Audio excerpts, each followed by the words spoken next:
This channel does not promote any violent, harmful, or illegal activities. All content provided by this channel is meant for an educational purpose only.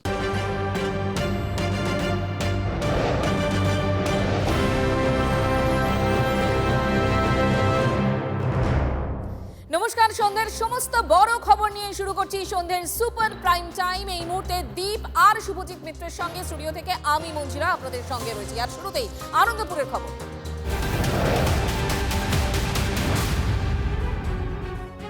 কেন আনন্দপুরের খবর? তার কারণ এক সপ্তাহ পেরিয়ে গেল, তারপর এত বড় একটা ভয়ঙ্কর ঘটনার জন্য সিট গঠন হলো, তদন্ত হবে এক সপ্তাহ পর। কেন এক সপ্তাহ পর? আনন্দপুরের নাজিরাবাদে অগ্নিকাণ্ডের এক সপ্তাহ পর সিট গঠন হয়েছে। 5 সদস্যের সিট গঠন করলো বারুইপুর পুলিশ জেলার। সিটের নেতৃত্বে বারুইপুর পুলিশ জেলার এসপি, বিশেষ তদন্তকারী দলে অতিরিক্ত পুলিশ সুপার, ডিএসপি ক্রাইম এবং ডিবির ইন্সপেক্টরও থাকছেন। আর কারা কারা থাকছেন, কিভাবে তদন্ত হবে, এই মুহূর্তে সবটাই জানবো। সুশোভন আমাদের সঙ্গে রয়েছেন, কথা বলবো তার সঙ্গে। সুশোভন, প্রথম কথা, এই সিট কিভাবে এগোবে, কিভাবে কাজ করবে, এবং সব থেকে বড় যেটা প্রশ্ন, এক সপ্তাহ পর কেন? দেখো, এটাই সব থেকে বড় এখন প্রশ্ন উঠছে যে সিট গঠন হলো সেটা এক সপ্তাহ বাদে কেন। তার কারণ এসআইটি গঠন করার একটাই মূল উদ্দেশ্য, যে 5 জন মূলত থাকছেন। যেহেতু অগ্নিকাণ্ড ঘটনা ঘটেছে, ফরেন্সিক যে রিপোর্ট দেবে সেই রিপোর্টে স্পষ্ট হবে অগ্নিকাণ্ড কিভাবে হয়েছে এবং তার ফলে কিভাবে মৃত্যু হয়েছে। পাশাপাশি ডিএনএ টেস্ট হবে, অর্থাৎ একাধিক যে সায়েন্টিফিক এভিডেন্স সেগুলো যেমন বারুইপুর পুলিশের হাতে আসবে। তার পাশাপাশি সেখানে কি অব্যবস্থা ছিল সেটাও কিন্তু এসআইটির আতশকাচের তলায় থাকবে। অর্থাৎ স্বাভাবিকভাবে 5 সদস্যের তদন্ত, যেখানে এসপি শুভেন্দু কুমারের নেতৃত্বে এই এসআইটি গঠন হলো, সেখানে এই এসআইটি কেন এত দেরিতে গঠন হলো, আর যে তদন্ত এতদিন চলছিল সেই তদন্তের থেকে এই যে এসআইটি গঠন করে আরও কতটা দ্রুত এই তদন্ত করা যায় সেটা এখন বড় প্রশ্ন। এবং বারুইপুর পুলিশ মনে করছে এসআইটি গঠন করার এটাই কারণ যে তদন্তে আরও দ্রুততা আনা হবে এবং বিষয়টা গুরুত্ব দিয়ে দেখা হবে। যদিও একাংশ মনে করছে তাহলে এত দেরি কেন, যে কথাও তুমিও বললে মঞ্জিরা। ধন্যবাদ তোমাকে।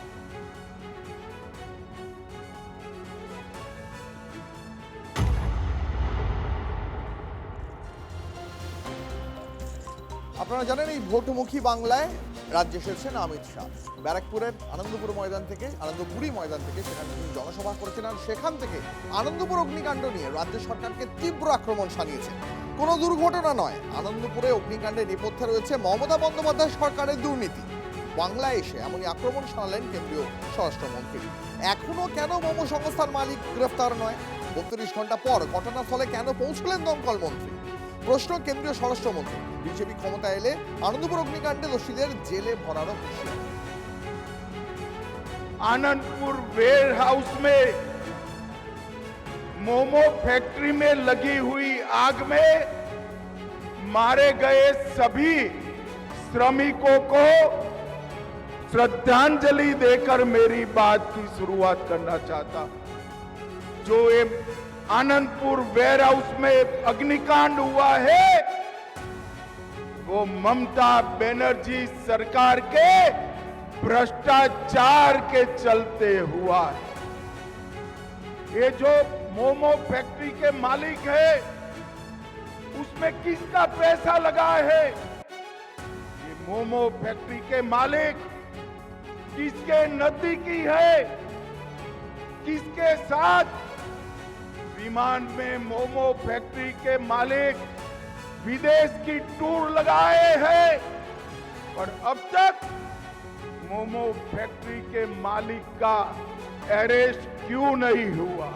बंगाल के नागरिक मारे गए हैं, इसमें वोट बैंक की पॉलिटिक्स क्या कर रही हो ममता जी? आपको शर्म आनी चाहिए, शर्म आनी। बंगाल की मुख्यमंत्री को मांग कर रहा हूं कि इस हादसे की तटस्थ जांच, न्यायिक जांच करानी चाहिए, और सबसे पहले इसके लिए जिम्मेदार लोग जो है उनको जेल की सलाखों के पीछे डालना चाहिए। आनंदपुर वेयर हाउस का अग्निकांड, ममता जी चीख चीख कर कहता है कि अग्निकांड में आपके लोग शामिल।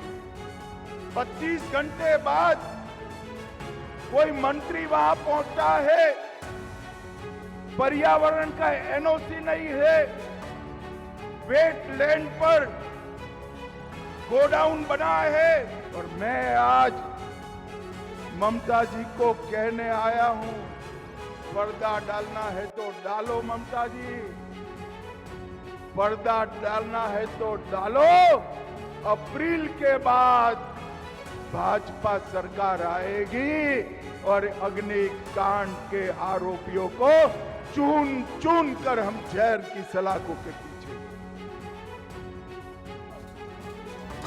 দেখুন, অমিত শাহ যখন রাজ্যে এসে কথা বলছেন তখন সময় নষ্ট না করে তাকে পাল্টা দিয়েছেন অভিষেক বন্দ্যোপাধ্যায়। তিনি বলছেন লাশের রাজনীতি করে বিজেপি, শকুনের মতন তারা মৃতদেহ খোঁজে, এমনটাই আক্রমণ করেছেন তৃণমূলের নাম্বার 2। তিনি বলেছেন বেসরকারি গোডাউনে কি হচ্ছে তা সরকারের পক্ষে দেখা সম্ভব নয়, সরকার ব্যবস্থা নিয়েছে, কাউকে ছাড়া হবে না।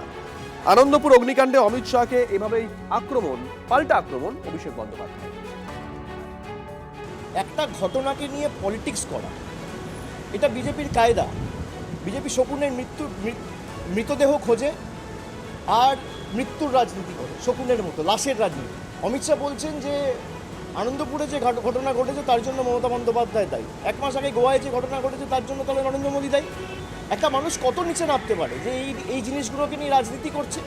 একটা প্রাইভেট গোডাউন, তার মধ্যে কে কী পরিস্থিতিতে আছে সরকারের পক্ষে এটা দেখা সম্ভব নয়। দুর্ভাগ্যজনক ঘটনা ঘটেছে, সেই গোডাউনের মালিক এবং ওয়াও মোমোর ম্যানেজমেন্টের দায়িত্বে যারা ছিলেন তাদের সবকটাকে সরকার অ্যারেস্ট করেছে, ব্যবস্থা নিয়েছে।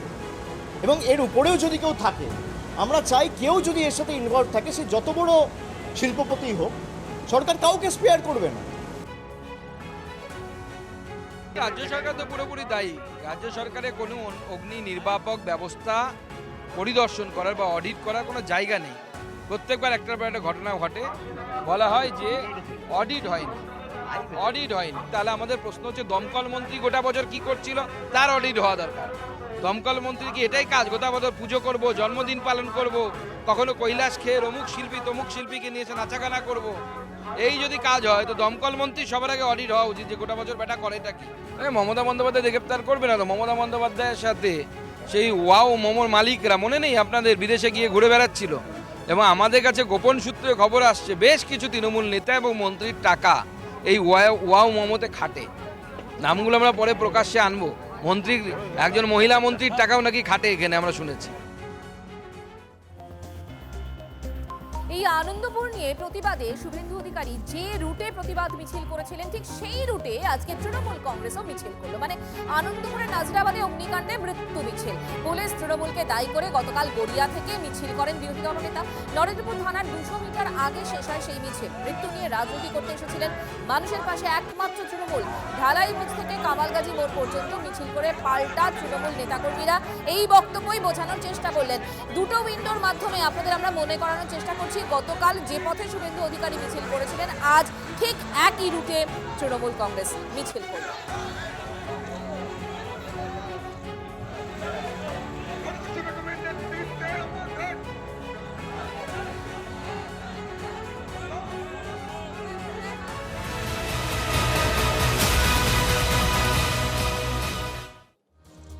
কলকাতার নতুন পুলিশ কমিশনারের চেয়ারে বসেই ফোর্সকে বার্তা দিলেন সুপ্রতিম সরকার। কোনো পুলিশ অফিসারকে কেউ যদি কমিশনারের নাম নিয়ে ফোন করেন তাহলে যেন কোনো ফেভার না করা হয়। সূত্রের খবর, পুলিশ কর্মীদের এভাবেই কড়া নির্দেশ সুপ্রতিম সরকারের। আরও একবার জানাবো আপনাদের, কলকাতা পুলিশ কমিশনারের চেয়ারে বসে ফোর্সকে বার্তা দিলেন নতুন পুলিশ কমিশনার সুপ্রতিম সরকার। কমিশনারের নাম নিয়ে কেউ পুলিশকে প্রভাবিত করার চেষ্টা করলে যেন কোনো রকম ফেভার না করা হয়। দীক্ষা রয়েছে আমাদের প্রতিনিধি আমাদের সঙ্গে। দীক্ষা, নতুন দায়িত্ব পেয়ে সুপ্রতিম সরকার কর্মীদের উদ্দেশ্যে আর কি? দেখো, পুলিশ কমিশনার হিসেবে আজকেই দায়িত্ব গ্রহণ করেছেন সুপ্রতিম সরকার, এবং তিনি দায়িত্ব গ্রহণের পরেই সমস্ত থানার ওসি থেকে শুরু করে ট্রাফিক গার্ডের ওসি এবং যারা এসি রয়েছেন বিভিন্ন ডিভিশনে তাদেরকে নিয়ে একটি বৈঠক করেছেন, এবং প্রথমেই যেটা বলেছেন যে পুলিশ কমিশনের নাম করে কেউ যদি কোনো ফেভার চান, সেই ফেভার যেন পুলিশ যেন সেই সমস্ত কথা না শুনে নিজের কাজ করে যায়, এবং যদি কেউ এই ফেভার নাম শুনে, অর্থাৎ পুলিশ কমিশনের নাম শুনে কোনো ফেভারের কাজ করে থাকে, সেটা কিন্তু তিনি নিজের দায়িত্ব করবেন এবং তার দায় কিন্তু তাকে নিজেকে নিতে হবে। দ্বিতীয় কথা যেটা বলেছে, শুধু ট্রাফিক গার্ডের অফিসারদের একটা গুরুত্বপূর্ণ অর্ডার দিয়েছেন যে গুরুত্বপূর্ণ সময়, অর্থাৎ যে সময় অফিস আওয়ার থাকে, পিক আওয়ার বলতে হয় যে সময়, সেই সময় রাস্তায় যেন সমস্ত অফিসার থেকে সার্জেন্ট থেকে শুরু করে কনস্টেবলরা রাস্তায় যেন থাকেন, কারণ ইদানিং বিভিন্ন সময়তেই দেখা যায় পিক আওয়ারে রাস্তায় কাউকে দেখতে পাওয়া যায় না, অর্থাৎ ভিজিবল থাকতে হবে। এবং জুরিসডিকশন নিয়ে সব থেকে বড় আমরা জানি অনেক সময়তেই দুর্ঘটনা হয়, তখন বলা হয় বর্ডার এরিয়ায় পড়েছে, তখন থানা বা ট্রাফিক গার্ড টানাটানি করে যে কার এলাকায় পড়েছে, ততক্ষণে সেই মুমূর্ষ রোগী বা যিনি কেউ মারাও যায় থাকেন ঘটনাস্থলে, তখন তখন টানাটানি চলে। এরকম কিছু হলে কিন্তু সেরকম জুরিসডিকশন নিয়ে টানাটানি করা চলবে না। কলকাতা পুলিশ বা কলকাতা ট্রাফিক পুলিশ একটাই ইউনিট, সেই একটাই ইউনিট হিসেবে কাজ করতে হবে। অর্থাৎ প্রথম দিনই তিনি বার্তা দিলেন, কাজের বার্তা দিলেন। এখন দেখার বিষয় এবং তার এই বার্তা কতটা ফলপ্রসূ হয় বা বার্তা আমরা দেখতে পারি, কিন্তু যে তিনটে বার্তা তিনি দিয়েছেন সেই তিনটি খুবই গুরুত্বপূর্ণ বার্তা বলে প্রশাসনিক। নিঃসন্দেহে অনেক ধন্যবাদ তোমাকে। আবার কলকাতার নতুন পুলিশ কমিশনার যে সুপ্রতিম সরকার রয়েছেন, এই নিয়ে কেন্দ্রীয় শিক্ষা প্রতিমন্ত্রী সুকান্ত মজুমদার তার কি বক্তব্য শোনাবো আপনাদের, পাল্টা শোনাবো তৃণমূল মুখপাত্র তন্ময় ঘোষ তিনি কি বলছেন। প্রথম কথা হচ্ছে, এই সুপ্রতিম সরকার যখন সিঙ্গুরে মমতা বন্দ্যোপাধ্যায়ের আন্দোলন চলছিল, কৃষকদের আন্দোলন চলছিল, সেই সময় এই সুপ্রতিম সরকার, যিনি বামফ্রন্ট সরকারের অত্যন্ত কাছের একজন অফিসার ছিলেন, বলা ভালো কোলের অফিসার ছিলেন, তিনি কৃষকদের উপর লাঠিচার্জ, মহিলাদেরকে ভ্যানে তোলা, এই ধরনের কাজ সিঙ্গুরে করেছিলেন। এখন আমরা দেখতে পাচ্ছি সেই সিঙ্গুরকে ল্যাডার বা মই হিসেবে ব্যবহার করা মমতা বন্দ্যোপাধ্যায় এখন সেই সুপ্রতিম সরকারকে নিজের কোলে বসিয়ে নিয়েছেন। মানে সুপ্রতিম সরকার আগে বুদ্ধদেব বাবুর কোলে বসে থাকতেন, এখন সুপ্রতিম সরকার আবার চলে এসেছেন হচ্ছে মমতা বন্দ্যোপাধ্যায়ের কোলে। সুপ্রতিম সরকার অত্যন্ত দক্ষ অফিসার। উনি বিভিন্ন সময় যে যে কাজগুলো করেছেন সেগুলো দক্ষতার সঙ্গে পালন করেছেন। আপনারা সকলেই জানেন যে এক সময় ট্রাফিক ব্যবস্থায় যথেষ্ট উন্নতি সাধন করেছিলেন সুপ্রতিম বাবু। যখন বিধাননগরে ছিলেন সে সময়তেও প্রচুর ভালো কাজ করেছেন, এডিজি দক্ষিণবঙ্গ হিসাবে ভালো কাজ করেছেন। সুতরাং পুরস্কারের তো কোনো জায়গা নেই, দক্ষ অফিসার একটা যোগ্য জায়গায় গেছেন, এটা একটা রুটিন ব্যাপার। এবং আমরা খুশি যে একজন বাঙালি আইপিএস অফিসার যিনি মহানগরের সিপি হিসাবে দায়িত্ব নিয়েছেন। দেখুন, ভোটের মুখে রাজ্য পুলিশে বড়সড় রদবদল। রাজ্য পুলিশের নতুন ভারপ্রাপ্ত ডিজি হিসেবে দায়িত্ব নিলেন পীযূষ পান্ডে। শুভেন্দু অধিকারী পীযূষ পান্ডেকে নিয়ে বলেছেন যে উনি ভালো মানুষ, কিন্তু পীযূষ পান্ডেকে কাজ করতে দেওয়া হবে বলে মনে হয় না। রাজীব কুমারের মতন পীযূষ পান্ডেকে দিয়েও অনৈতিক কাজ করানোর আশঙ্কা প্রকাশ করেছেন বিরোধী দলনেতা। আমার সব সহকর্মীবৃন্দ আছে আর আমরা একটা টিমের হিসাবে কাজ করব। এখানে আপনাদের পাবলিকের জন্য আমরা আছি, পাবলিকের পুরো সহযোগিতা নিয়ে আমরা যেন প্রপার পুলিশিং করতে পারি, যেরকম আছে ওটাকে আমরা এগিয়ে নিয়ে যাব। এটাই।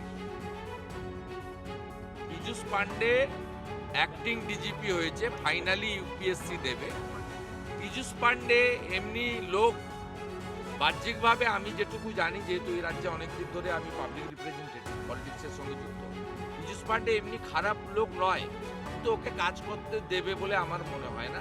ও পীযূষ পান্ডেকেও রাজীব কুমার, মনোজ ভার্মা, বিনীত গোয়েলের মতো অনেক খারাপ খারাপ কাজ মমতা ব্যানার্জির করতে হবে, যেটা নন্দিনী চক্রবর্তী কিছুদিন আগে ইডির উপর হামলাতে মুখ্যমন্ত্রীকে সাহায্য করলেন, এই কাজই করতে হবে। এই রাজ্যে সবচেয়ে সমস্যার মূলে হচ্ছে রাজ্যের মুখ্যমন্ত্রী। এই মুখ্যমন্ত্রীকে না সরালে কোনো সাংবিধানিক বডিও বাঁচবে না, এই রাজ্য বাংলা এগোতে পারবে না। বিনীত গোয়েলকে আজকে প্রমোশন দিল, বিনীত গোয়েলকে প্রমোশন দিলেন মুখ্যমন্ত্রী, এবং এটা বাংলার মানুষ কখনো ভালোভাবে নেবে না। পুলিশ ফোর্স তারা ছাত্রদের মতো করে আটকাতে পারেন, এটা যেমন সত্য, তখন বাংলার মানুষ এটা বুঝে গেল যে আসলে আরজিকর কাণ্ডে কিংবা অভয়া কাণ্ডে অপরাধীদের পাশে থাকার জন্য মুখ্যমন্ত্রী দৃঢ় এবং সিদ্ধহস্ত, সেই কারণেই বিনীত গোয়েলকে নিয়ে এসেছেন। অথবা একই রকম ভাবে শাহজাহান, প্রাণভোমরা, সন্দেশখালী কাণ্ড, সেই কারণে সুপ্রতিম সরকার তাকে করেছেন পুলিশ কমিশনার। এটা মুখ্যমন্ত্রী তার ভোটের দিকে তাকিয়ে এবং তার নিজের লুঠের রাজত্বের দিকে তাকিয়ে এই বদলগুলো করেছেন। বাংলার মানুষ বুঝতে পারছে এটা ভোটের জন্য, ভোটের দিকে তাকিয়ে। এগুলো তো যেমন অ্যাডমিনিস্ট্রেটিভ ট্রান্সফার হয়েছে। আমরা পার্টির দপ্তর থেকে এখানে কি নিয়ে কথা কি করে বলবো বলুন? বিরোধী বলা ভুল। এটা বিজেপির এই ধরনের অভিযোগ করা স্বাভাবিক, কারণ এটাই ওদের মধ্যে সব সময় চলে। কারণ ওরা এই উন্নাও কাণ্ডে যারা ধর্ষণ করে তাদের মালা দিয়ে বরণ করে। ওদের মাথায় এটাই চলে, যারা অন্যায় করবে তাদের পুরস্কৃত করে। অতএব ওই বিকৃত মানসিকতা দিয়ে ওদের এটা মনে হচ্ছে। অ্যাকচুয়ালি এটা একটা প্রশাসনিক সিদ্ধান্ত।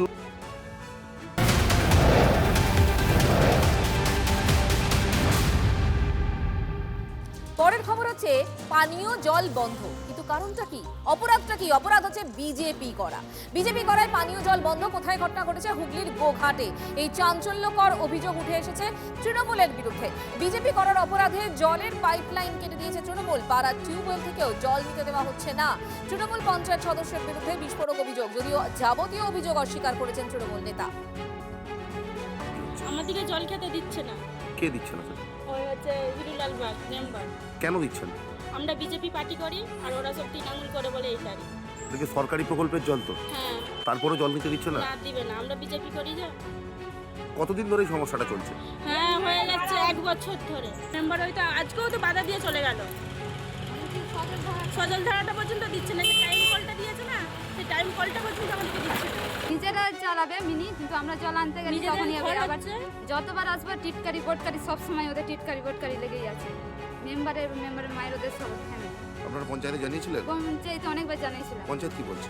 পঞ্চায়েতে গেছিলাম, প্রধান বলছে নাকি একবার প্রথমবারে টাইম দিয়েছিল, এবারে গেছিলাম বলছে কেন জল তো সবাই খাচ্ছে, আপনারাও কেন খেতে পারবেন না, শুধু আপনাদেরই কেন সমস্যা হচ্ছে? আমার সরকার বলে দেয়নি কে সিপিএম করছে কে বিজেপি করছে, তোমরা তাকে বেছে বেছে জল দাও বা বেছে বেছে ঘর দাও। কিন্তু আমি আজ পর্যন্ত আপনারা প্রত্যেকটা আমার সংসদে, আমার 243 নম্বর সংসদ, আপনারা প্রত্যেকটা পাড়ায় পাড়ায় ঘুরুন, কোন ব্যক্তিরা আপনার সরকারি আবাস যোজনা ঘর পায়নি বা অভিযোগ উঠছে পানীয় জল নিয়ে। মানে আমি তাহলে কি বললাম, আমি নিজে দাঁড়িয়ে থেকে প্রত্যেকটা পাড়ায় পাড়ায় কিন্তু আমি ট্যাপ কানেকশন দিয়ে এসেছি।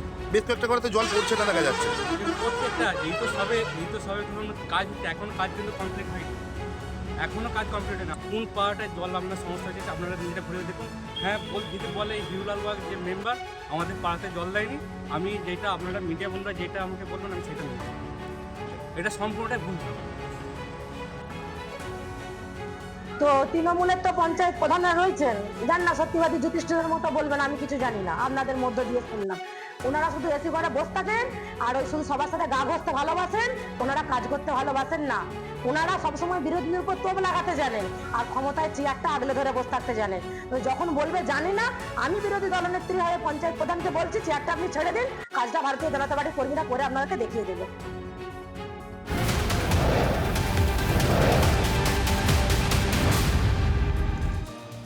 মা মাটি মানুষের কথা বলে তৃণমূল ক্ষমতা এসেছিল, আর এখন সেই বাংলাতেই মায়ের সম্মান নেই, মাটি অনুপ্রবেশকারীদের দখলে, আর মানুষ তারা সিন্ডিকেটের অত্যাচারে অতিষ্ঠ।